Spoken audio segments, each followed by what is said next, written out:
Como en todos los principios que hemos estado presentando hasta ahora, en este vídeo vamos a intentar explicar, elucidar, emplear un vocabulario más natural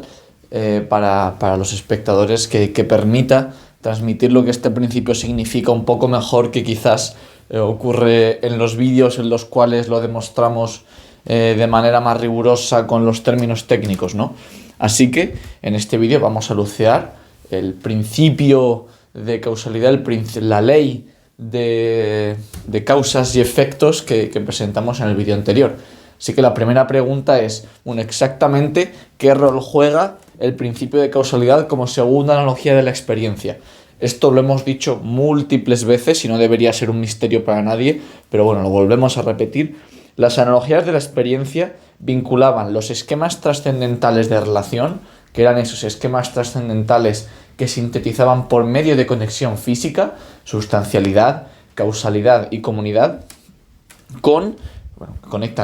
relacionan estos esquemas con el tiempo objetivo, las relaciones del tiempo objetivas, el sustrato del tiempo objetivo, etcétera, etcétera. La primera analogía de la experiencia era la condición de posibilidad de las otras dos. O sea, empleaba el esquema trascendental de sustancialidad y también empleaba, era condición de posibilidad de toda relación del tiempo objetiva, era el sustrato del tiempo objetivo. Bien, la segunda analogía de la experiencia ya sí que va a tener que ver con una relación en el tiempo objetivo, en concreto la sucesión objetiva en el tiempo, objetivo, y el esquema que va a emplear es el esquema de causalidad, porque el esquema de causalidad de los tres esquemas trascendentales de relación es el único que nos permite una referencia determinada a una sucesión necesaria en el tiempo. Así que siempre que pensemos en la segunda analogía de la experiencia, en el principio de causalidad, no lo tenemos que pensar como un principio que está flotando en el aire, como si fuese un principio que se plantea dogmáticamente, que eso se plantea sin ningún tipo de fundamento, sino que realmente es el resultado de toda una serie de premisas, de elementos trascendentales que hemos estado introduciendo desde el principio de esta lista de reproducción. Hemos pasado por la deducción trascendental, hemos pasado por el esquematismo trascendental, etcétera, etcétera. Y es importante tener esto en cuenta porque a veces se vende el principio de causalidad como si fuese pues simplemente una idea que se le ocurre a un filósofo y ya está, cuando no es así como nos gustaría que se plantease realmente. Este principio es una ley objetiva, es una ley que tiene que ser presupuesta por todo sistema de metafísica que sea inmanente a la experiencia y que la ciencia siempre va a tener en cuenta este principio y por lo tanto creemos que es de suma importancia elucidar cuál es ese principio que tenemos que presuponer frente a otros principios que puede estar bien presuponerlos en algunos momentos, pero no es el principio objetivo de causalidad. Así que vamos a ver también algunas tesis que no son implicadas por el principio de causalidad, pero que muchas veces, precisamente porque no se ha hecho el debido análisis de dónde surge este principio de causalidad, pues se suelen dar por implícitas en una discusión o en una metafísica sobre, por ejemplo, la ciencia o sobre las teorías físicas. Bien, en primer lugar, el principio de causalidad no es determinismo absoluto, no significa que las ecuaciones de la física nos permitan predecir de manera exacta el futuro, conociendo las condiciones iniciales de un sistema, no es laplacianismo, no es un mecanicismo newtoniano que podamos utilizar siempre ecuaciones como las ecuaciones de Newton, las ecuaciones de campo de Einstein o ecuaciones deterministas en general. Tampoco es el principio de razón suficiente lo que este principio de causalidad está diciendo, no significa que todo tenga una explicación. El principio de razón suficiente, recordemos, era un postulado lógico que decía que la verdad de un juicio presuponía necesariamente una justificación, una fundamentación para que precisamente el juicio se pueda considerar como ser teóricamente verdadero frente a juicios que sean meramente problemáticos. Eso es un postulado lógico, estrictamente intelectual, que está relacionado con los juicios, pero no está relacionado con los objetos o con los cambios en la existencia de los objetos. El principio de causalidad, sí. El principio de causalidad es un principio que no es lógico, es un principio metafísico que es presupuesto siempre que hablemos de objetos de la experiencia. No es un principio meramente lógico y de hecho hemos tenido que hacer una demostración como la que hicimos en el vídeo anterior para poder probar que este principio es verdadero frente al principio de razón suficiente, que no requiere ninguna demostración porque es un sustrato fundamental de nuestro árbol del conocimiento, como lo vendimos en su momento. Así que principio de razón suficiente y principio de causalidad no son lo mismo, aunque muchas veces se haga un uso trascendental del principio de razón suficiente y eso nos lleve a que parezca que es un principio de causalidad, pero eso, como digo, es un uso ilegítimo del principio de razón suficiente. Tampoco el principio de causalidad es una fuerza física, ya sé que esto puede sonar ridículo, pero yo lo digo por si acaso. No es una fuerza física que nos empuja al futuro, no es la entropía, ni es nada,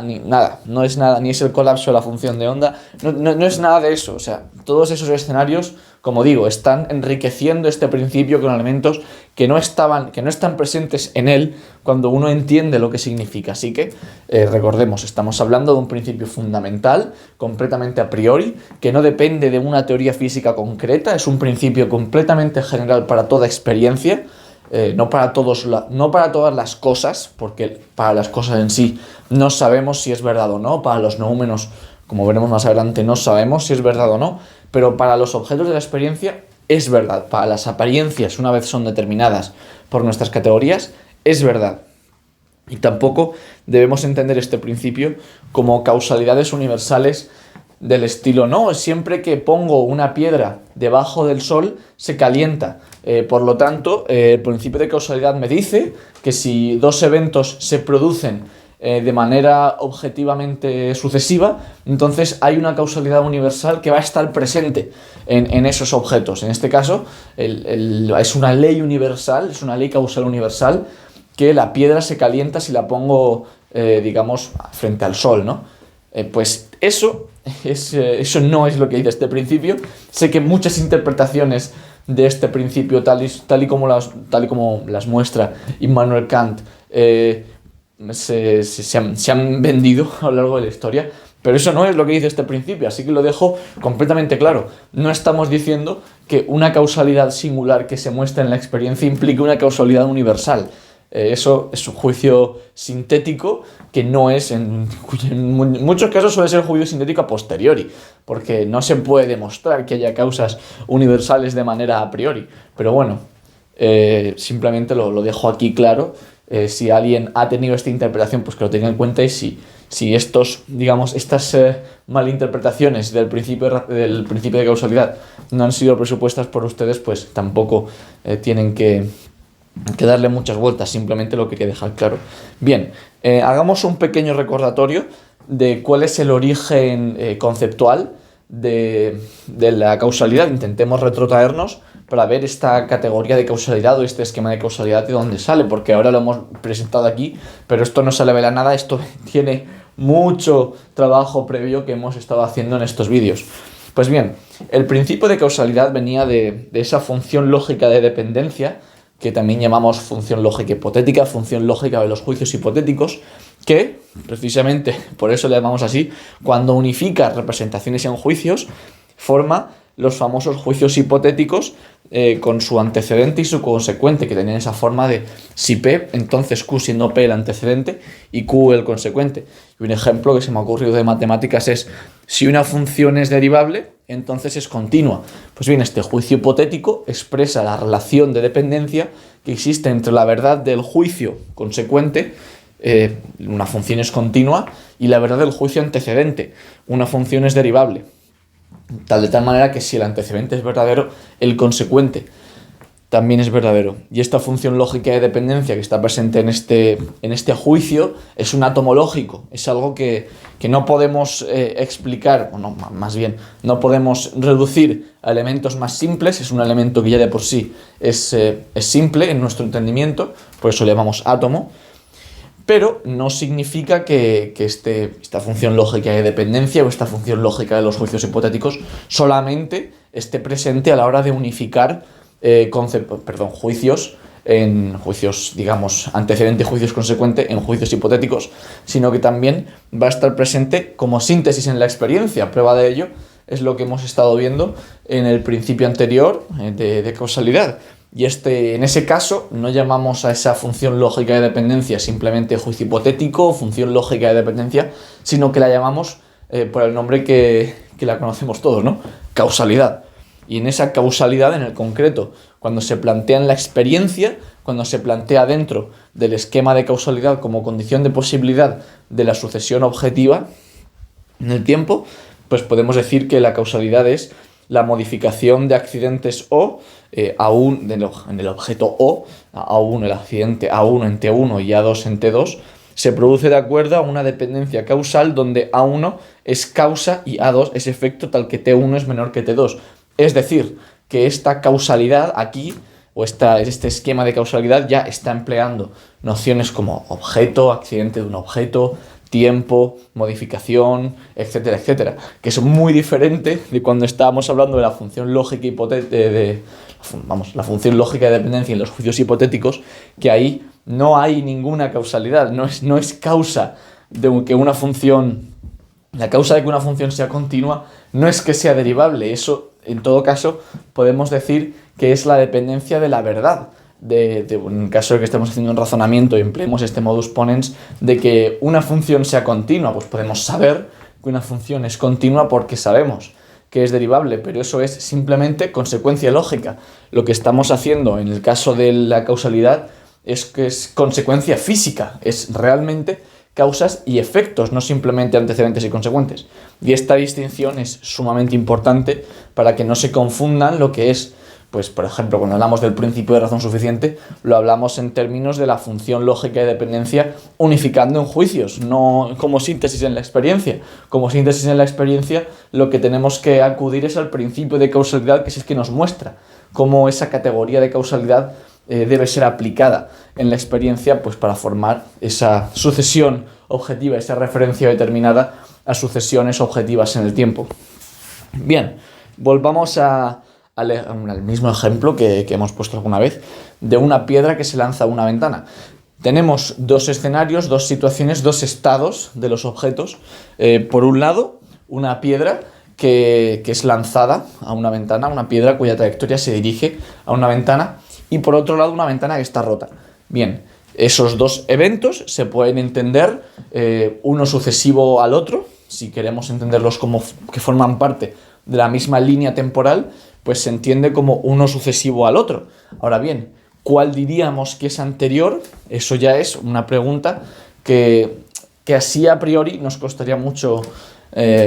entender, nos costaría mucho de dilucidar, ¿no? Sin embargo, si planteamos que realmente la causa de que la ventana esté rota es que se ha lanzado una piedra, es que la piedra que iba en esa trayectoria hacia la ventana ha roto esa ventana, entonces sí que podemos decir con contundencia que la trayectoria de la piedra hacia la ventana es objetivamente previa a la ventana rota. Y es por eso que si en la experiencia decimos que ocurre en ese orden, si decimos que en ese orden objetivamente ocurre que la piedra lanzada es previa a la ventana rota, entonces diríamos que la causa de que la ventana rota esté rota es que la piedra ha sido lanzada o que la piedra se dirigía en una trayectoria hacia la ventana. Y esto pues puede parecer una nimiedad, puede parecer que para muchas personas puede parecer que lo que estoy diciendo es una trivialidad, pero es de suma importancia porque el matiz ha cambiado. Realmente hemos introducido la categoría de causalidad que no está en la mera percepción, que no es dada por la mera sensibilidad, la hemos introducido en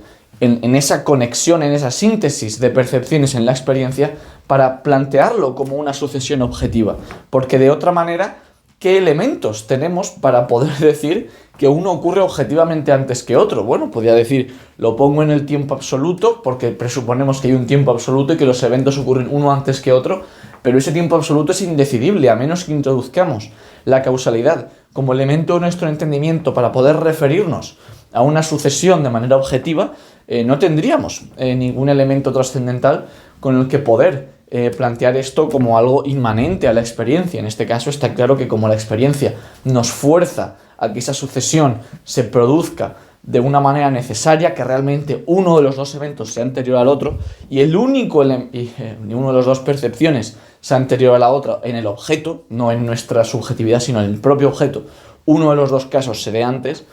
entonces nos damos cuenta que el único elemento que tenemos para plantear ese orden objetivo es la categoría de causalidad. No tenemos más elementos con los que podamos plantear ese orden. Así que la causalidad va a ser, en definitiva, lo que, dado esa sustancia que hemos dicho que eran los objetos que permanecían en el tiempo y a los cuales nos referíamos para poder plantear ese tiempo objetivo, esa medida objetiva del tiempo, pues la causalidad lo que nos va a permitir es ordenar los distintos estados, los distintos accidentes incompatibles, digamos, o sea, cuando varios accidentes son incompatibles en un mismo objeto, entendemos que ocurren en tiempos diferentes. Y la causalidad lo que nos va a permitir es ordenar esos accidentes como pues uno previo a todos los demás, otro sucesivo del primero pero anterior al siguiente, y etcétera, etcétera. De tal manera que digamos que son causa unos de otros, pues el que ocurre primero es causa del que ocurre después, y este que ocurre después es a su vez causa del posterior, etcétera, etcétera. Las causas y los efectos nos van a permitir en la línea temporal de un objeto ordenar los eventos, nos va a permitir ordenar los distintos accidentes de un objeto, y puesto que el tiempo objetivo, el tiempo entendido como el tiempo de la experiencia de un objeto, es aquel por el cual nos referimos a ese objeto como referente, valga la redundancia, lo emplea siempre que decimos, bueno, pues han pasado tantas horas o ha pasado tanto tiempo, nos referimos al objeto que es el reloj o al reloj solar o a la emisión de un núcleo atómico, siempre empleamos algún objeto externo para poder decir, bueno, pues eso es lo que yo entiendo por una hora o por un minuto o por cierta cantidad de tiempo. Pues gracias a la causalidad es que podemos ordenar esos eventos en esos objetos para ordenar la propia experiencia, porque si no, no tendríamos ese tiempo objetivo de la experiencia y por lo tanto pues todo sería, la experiencia sería imposible, todo serían percepciones subjetivas, caeríamos en un idealismo empírico y bueno, todos estos escenarios que ya hemos planteado previamente. Así que una conclusión muy importante de todo este principio de causalidad es que los estados futuros de las cosas se entienden como causados por los estados pasados. En una misma cosa, los estados futuros se entienden como causados por los estados pasados. Los accidentes futuros dependen de los accidentes pasados. Y este principio de causalidad, tal y como lo hemos planteado, yo creo que, aunque ya lo he dicho al principio, debe estar claro que no tiene que ver con que yo pueda predecir el futuro mediante ecuaciones deterministas y demás. Eso es algo que no está en el propio principio que estamos planteando, lo estamos planteando como la mera dependencia, como la mera categoría de causalidad que tiene que ser presupuesta para ordenar los eventos objetivamente en la experiencia, y no estamos diciendo que eso significa que tengamos que emplear ecuaciones que nos digan exactamente, dadas las condiciones iniciales, dónde vamos a detectar o dónde vamos a encontrar los accidentes del objeto en un tiempo dado. De hecho, se me ha ocurrido, para aquellos que crean que la mecánica cuántica viola este principio de causalidad, dar dos ejemplos precisamente de la mecánica cuántica, donde se puede ver que presuponen el principio de causalidad tal y como lo hemos planteado aquí de manera completamente, yo creo, indiscutible. Por ejemplo, el primer caso, el del patrón de interferencia, el famoso experimento de la doble rendija. Tenemos un lanzador de electrones que lanza electrones pasando por dos rendijas y luego observamos un patrón de interferencia de estos electrones. Y ese patrón de interferencia sabemos que se produce porque cada vez que se lanza un electrón hay una cierta probabilidad de que el electrón se coloque en cierta posición de la pantalla detectora. Y eso, pues cuando se lanzan muchos electrones, tenemos una estadística que forma ese patrón de interferencia por esa densidad, esa acumulación de electrones en ciertas regiones. Pues bien, eso, que es un escenario, sí, cierto, estadístico, es un escenario probabilístico, sin embargo es un patrón que se puede predecir y que tiene mucho consenso las razones, la explicación de por qué se produce ese patrón. Y quiero que prestemos atención a que, tal y como hemos planteado el principio de causalidad, ignorando ahora mismo si las ecuaciones predicen o no cómo funciona este patrón, o ignorando ahora mismo si los electrones realmente tienen decidida la trayectoria antes de salir y demás, realmente de lo que tenemos experiencia, al margen de, como digo, interpretaciones metafísicas de la mecánica cuántica, es que detectamos los electrones de cierta manera posteriormente a que estos electrones sean lanzados. O sea, decimos que es objetivo, que es objetivamente cierto que la detección del electrón se produce posteriormente al lanzamiento del mismo, que la detección del patrón de interferencias se produce posteriormente al lanzamiento de estos electrones. Por lo tanto, sí que hay una modificación en el tiempo que es objetiva. Decimos que un evento ocurre posteriormente a otro y sí que presuponemos una causa. De hecho, cuando hablamos de patrón de interferencias, de lanzamiento de electrones por dos rendijas, precisamente estamos diciendo que la causa de que se forme ese patrón de interferencias es, entre otras, que hemos lanzado los electrones, es también que se ha colocado una doble rendija que da ese patrón en específico. Sí que presuponemos causalidad. Eso es indiscutible en todas las leyes de la mecánica cuántica, porque es que además, si no presupusiésemos causalidad, ¿qué sentido tendría de hablar de experimento de la doble rendija o de la doble ranura? Si realmente planteamos escenarios donde hay hechos, donde hay modificaciones que no tienen ninguna causa, que no tienen ninguna dependencia de eventos del pasado, entonces, ¿por qué decimos que ese patrón de interferencias se produce porque hemos lanzado electrones? ¿Por qué decimos que los electrones causan el patrón de interferencias, o que la doble ranura causa el patrón de interferencias? Eso sería completamente absurdo. Y veremos más adelante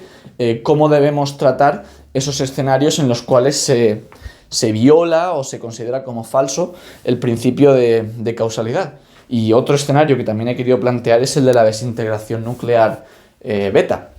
Si tenemos un núcleo atómico, bueno, realmente no es que tengamos diariamente experiencias del núcleo atómico, pero tenemos materiales en los que sabemos que hay emisión, pues en este caso de radiación beta, que se trata fundamentalmente de electrones y antineutrinos. Pues bien, sabemos por mecánica cuántica que este proceso pues es probabilístico, no es determinista poder decir si un núcleo va a emitir o no en este periodo, en este instante de tiempo. Pero eso, como digo, no es lo que el principio de causalidad intenta establecer, que podamos predecir de manera exacta cuándo va a emitir el núcleo atómico o no. Lo que el principio de causalidad dice es que si se produce una modificación de los accidentes de un objeto, una modificación en el tiempo de los accidentes de un objeto, tenemos que presuponer una causa, tenemos que presuponer una dependencia de los estados pasados para decir que esa modificación se ha producido de maneras sucesivamente objetivas. Y en este caso, si tenemos un material en el cual, tras pasado un tiempo, decimos que ha emitido cierta radiación, en este caso, como digo, electrones, pues lo que estamos diciendo es literalmente que hay dos accidentes de un mismo objeto, en este caso un material radiactivo, en el cual observamos un cambio, en este caso, en la composición del material, si tuviésemos instrumentos para poder medirlo, o incluso la propia detección de esa radiación que no se detectaba previamente. Y en eso tenemos que presuponer causas. Y cuando hablamos de causas, además, es que sería completamente absurdo que alguien dijese que eso es completamente incausado, esa emisión. Sí que tiene una causa. Y en parte sabemos que para la emisión beta la causa es que los neutrones decaen en protones, y de hecho el mecanismo se sabe con bastante exactitud. Ahora bien, eso no significa que podamos predecirlo de manera completamente determinista, dadas las condiciones iniciales, pero sí que presuponemos una causa. Y por lo tanto, es por eso por lo que decimos que entendemos este mecanismo, este fenómeno de la emisión radiactiva. Y de hecho, incluso hablamos de una interacción fundamental. Interacción y causa son términos, son concepciones que están íntimamente relacionadas. Hablamos de interacción fundamental, en este caso va a ser la interacción nuclear débil, la que permita que los neutrones decaigan en protones. Pero en definitiva estamos presuponiendo que hay una causa por la cual se produce esa emisión, por una causa por la cual se produce esa radiación, y que nos permite decir que los eventos, en este caso el electrón que se ha emitido, son posteriores al neutrón que no ha decaído todavía, ¿no? Y por lo tanto, en este caso, el material antes de que haya decaído en su mayoría los núcleos que forman parte de ese material y el material en el cual los núcleos ya han decaído. Decimos que es objetivamente posterior porque hemos presupuesto una causa de que ese material haya decaído, o que todos los núcleos de ese material hayan decaído. De hecho, incluso hablamos de tiempo de semidesintegración y demás. Por lo tanto, no solamente es objetiva la sucesión temporal en este caso, sino que también es objetiva la causalidad que se presupone para todos estos casos de la mecánica cuántica, que por supuesto no niegan ni ponen en duda el principio de causalidad. Así que téngase esto en cuenta antes de que se critique que estemos hablando de principio de causalidad como si la ciencia moderna hubiese mostrado que ese principio es falso. Pues bueno, ya adelanto que no. Eso son interpretaciones metafísicas de la mecánica cuántica que ya veremos más adelante cómo se deben hacer y cómo a veces se hacen de manera errónea en la academia. Y finalmente vamos a hacer una serie de ejemplos de esquemas empíricos de causalidad y luego estudiaremos precisamente cómo vamos a denominar a esas circunstancias en las cuales se pone en duda el principio de causalidad. En este caso, los esquemas empíricos que se me han ocurrido para hablar de causalidad, que se presuponen en física o incluso en la experiencia diaria, son, por ejemplo, el de fuerza como causa del cambio en la velocidad. Cuando hablamos de fuerza, presuponemos que cuando hay un cambio en la velocidad, tenemos que establecer una causa, ¿no? Y esas causas del cambio en la velocidad las denominamos fuerzas. De hecho, para aquellos que estén familiarizados con cuestiones de mecánica clásica, en este caso, sabrán que a veces se habla de fuerzas ficticias, ¿no? Precisamente se habla de fuerzas ficticias en aquellos sistemas de referencia no inerciales en los cuales la causa del cambio de la velocidad de un objeto no se debe a que haya una fuerza real actuando sobre el objeto, sino que se debe a las fuerzas que están actuando sobre el propio sistema de referencia que dan lugar a esa apariencia de movimiento, o en este caso, esa ficción del movimiento que realmente no es causado por ninguna fuerza real que esté actuando sobre él, ¿no? Y en ese caso, pues observamos cómo esa presuposición de causas y efectos está muy presente, por ejemplo, cuando hablamos de fuerzas, cuando hablamos de sistemas de referencia no inerciales, de fuerzas ficticias, porque planteamos que realmente cuando estamos en un sistema de referencia inercial y que se modifica la velocidad de un objeto, sí que presuponemos una causa que ha sido la que permite que ese objeto cambie de velocidad. Y esto, por ejemplo, también nos es muy útil, o es lo que precisamente establecemos cuando hablamos de campo electromagnético. No es que veamos, no es que tengamos una percepción del campo electromagnético. En todo caso, tenemos percepción de la luz como, digamos, elemento empírico de nuestra percepción visual. Pero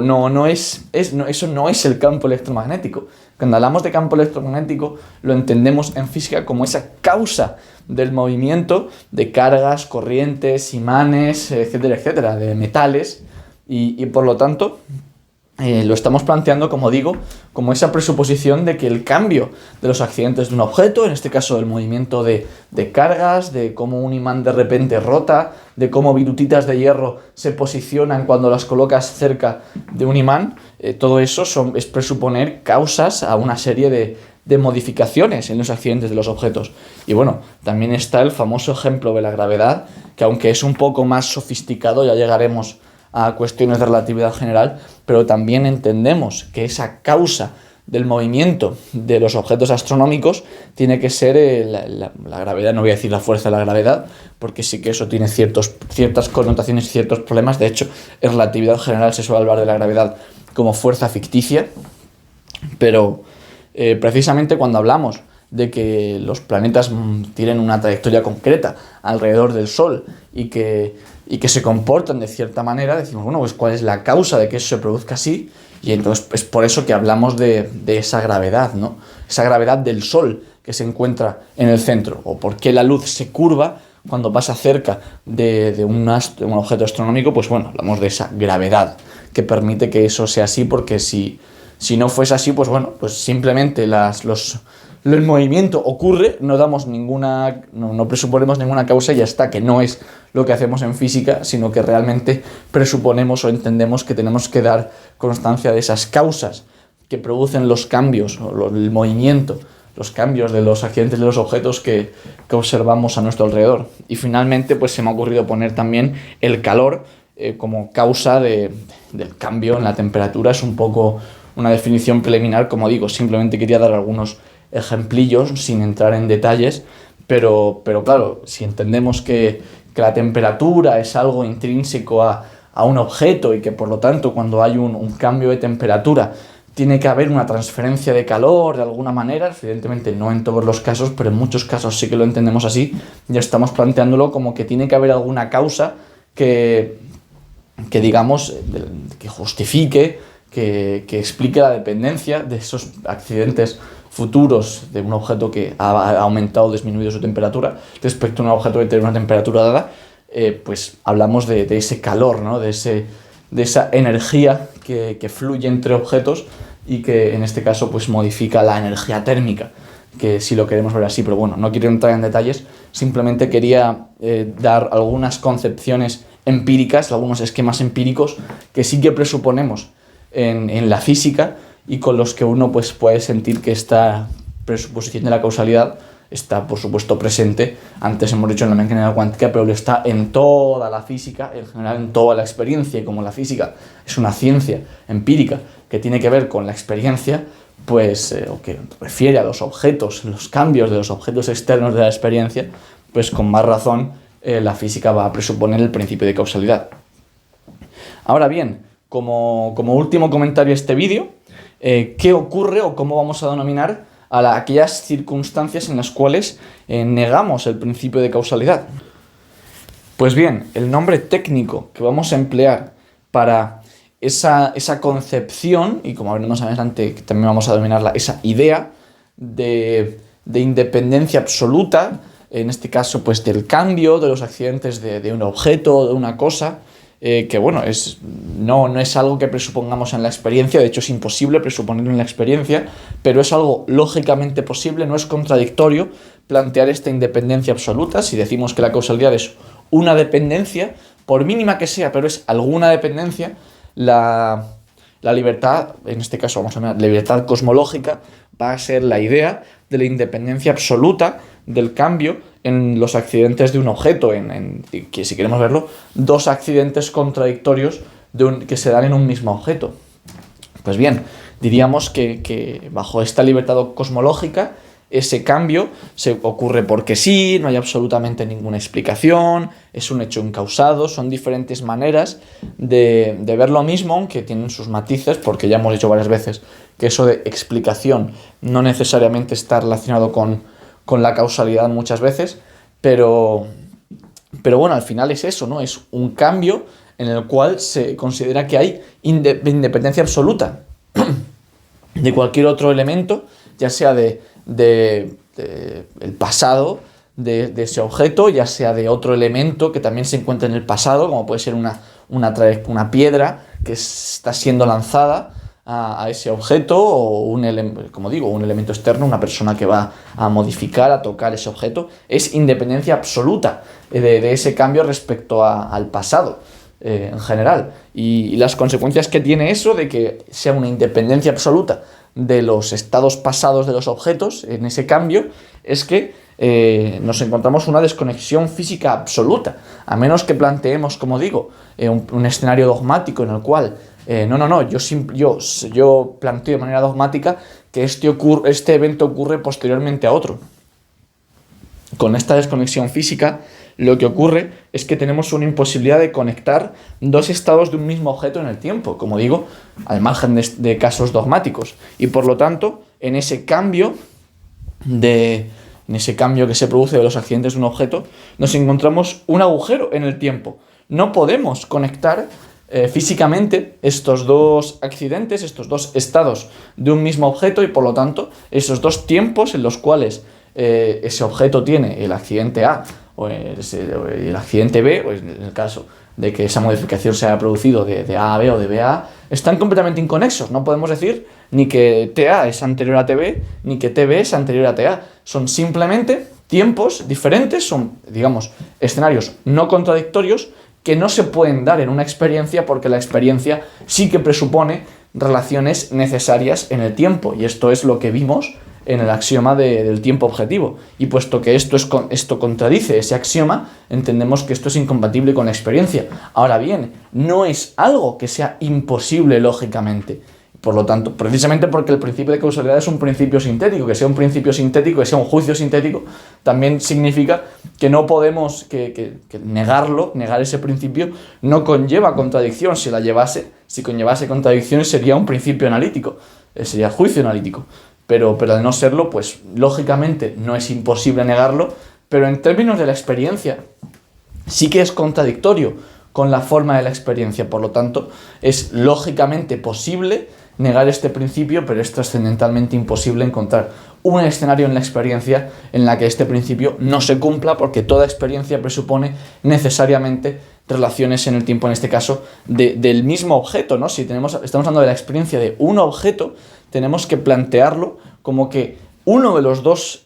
tiempos tiene que ser anterior al otro, porque es el mismo objeto, es el mismo sustrato el que referimos el tiempo objetivo. Así que la libertad absoluta queda completamente fuera de toda experiencia posible, pues implicaría que un cambio en un objeto está temporalmente desconectado de todo tiempo previo, no habría relación temporal en el objeto a la que nos podamos referir. Y eso ya hemos dicho, que precisamente porque necesitamos presuponer ese tiempo objetivo, no va a ser posible en la experiencia de un objeto, en la cognición de un objeto, plantear un escenario en el cual se dé esa libertad absoluta, ese cambio absolutamente independiente de otros elementos, en este caso de elementos, si es independiente de los elementos pasados y decimos que esa es la dependencia que presupone el principio de causalidad, pues es absolutamente independiente, ¿no?, de esos tiempos pasados, que es lo que hemos planteado en el esquema de causalidad. Pues bien, este vídeo ha sido un poco largo, también es verdad que la causalidad es muy importante y por lo tanto quería poder ir con tranquilidad y con algo de paciencia por ciertos puntos. Espero que más o menos se esté entendiendo cómo funciona esto del principio de causalidad, qué relación tiene con la función lógica de dependencia, con los juicios hipotéticos, el principio de razón suficiente, incluso algunas reflexiones sobre la mecánica cuántica, la sucesión temporal objetiva, esquemas empíricos que se emplean en física, por ejemplo, y que presuponen ese esquema trascendental de causalidad. Y por último, pues esto de la libertad cosmológica, de la idea de libertad absoluta, la independencia absoluta en el caso de un cambio de otros elementos, en este caso del pasado, en el que se ha producido ese cambio, y que de esta manera pues podamos seguir avanzando en las analogías de la experiencia y pasar en este caso a la última analogía de la experiencia, que va a ser la tercera, el principio de comunidad. Así que nos vemos en el próximo vídeo para demostrar y posteriormente elucidar el principio de comunidad. Un saludo.